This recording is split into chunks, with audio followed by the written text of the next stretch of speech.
So this week I came across a controversial article in the New York Times. Some of you may have read it as well. Only instead of it being about politics, it was about Hanukkah.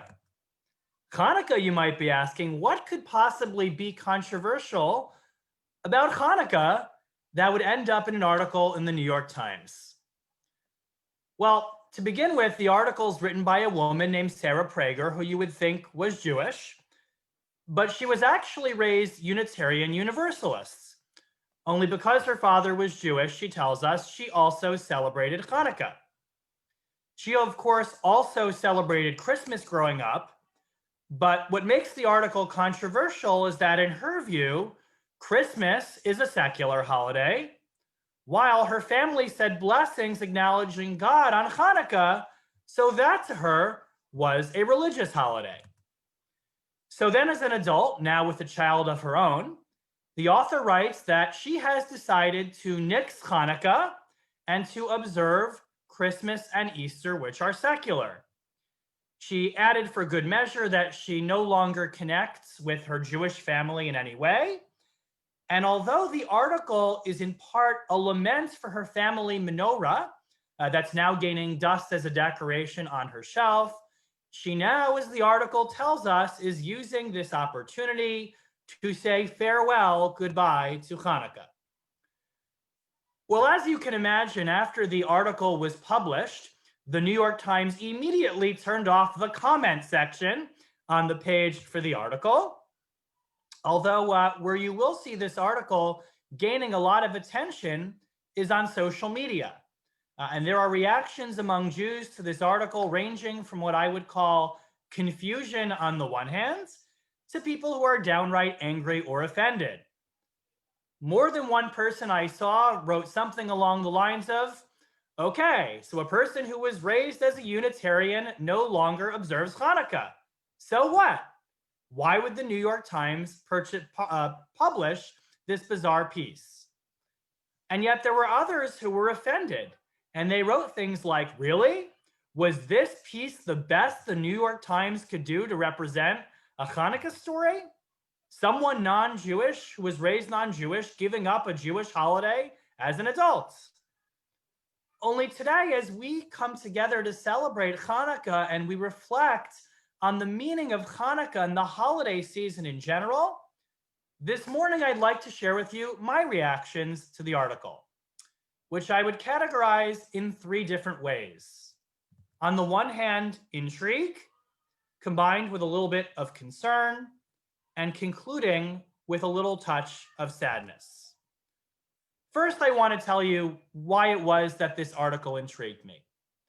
It intrigued me, as I'm sure it did for all of you who read it, because for the author, Hanukkah, a minor Jewish holiday about a military victory, represents God, while for the author, Christmas, which celebrates the birth of the Christian Savior, is a totally secular holiday. Each year as a Jew, when we light Hanukkah candles as a family, I smile and smirk to myself when I say the words Asher Kiddushanu b'mitzvotav, that God commanded us to light Hanukkah candles. Because friends, nowhere does God actually command us to light Hanukkah candles. The rabbis tell us that God commanded us to light Hanukkah candles. In its origins, we know Hanukkah was such a secular holiday that our rabbis had to go out of their way to write a story about a miracle of oil to imbue the holiday with a sense of religious significance. And so I'm intrigued by the article because something seems to really be amiss about it. Why, after all, would the least important of Jewish holidays, or I should say the least religious of Jewish holidays, carry so much spiritual weight for this person, while the most important faith-based Christian holiday have no spiritual meaning to this person at all? This, of course, leads me to my second reaction of the article, which is genuine concern about the state of what it means to be a religious person in American society in the times in which we live. You know, I'll never forget when I first started to drive as a 16-year-old, I remember laughing when I would see this bumper sticker on the back of cars. it would say, put the Christ back into Christmas. Only now when I read articles like this one, I understand why those stickers are so prevalent everywhere in our society.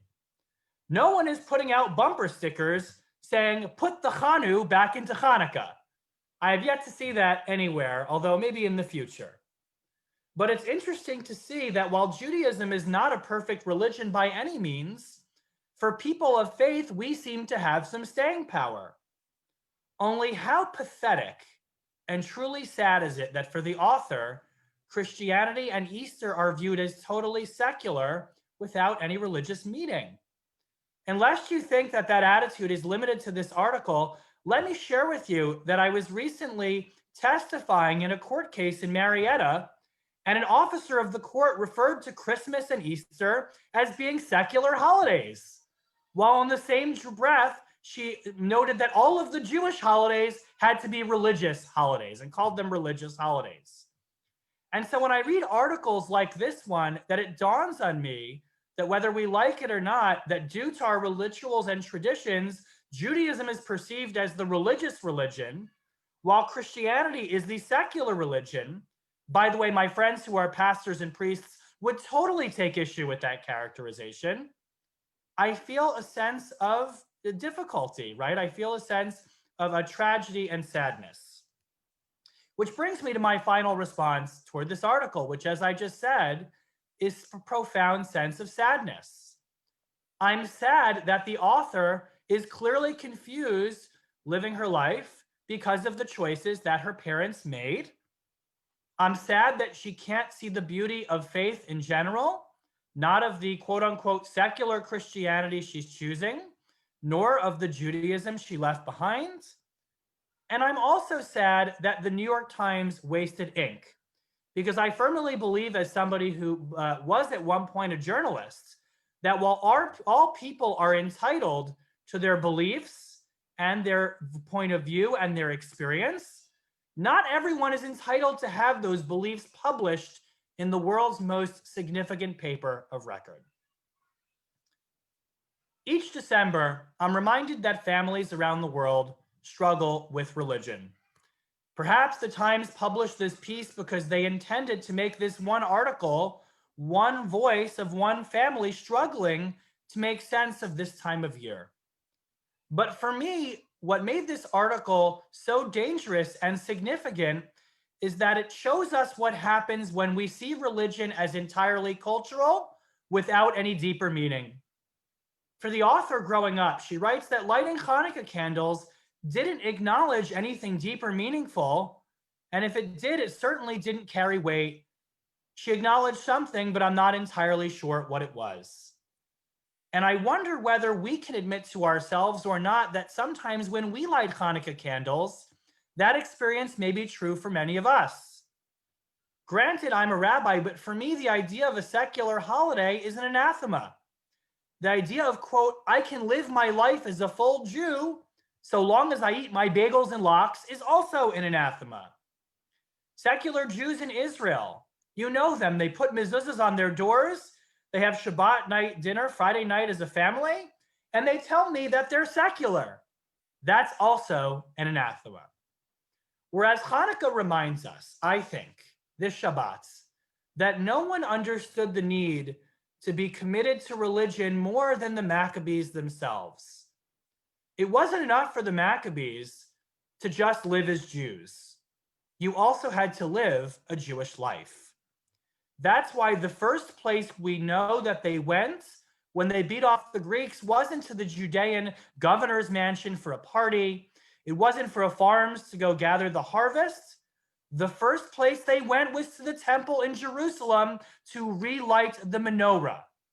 The Maccabees wanted to send us a signal. They understood that the spirit of Jewish people wasn't just in living, but in our spiritual life together. Chanukkah means to rededicate.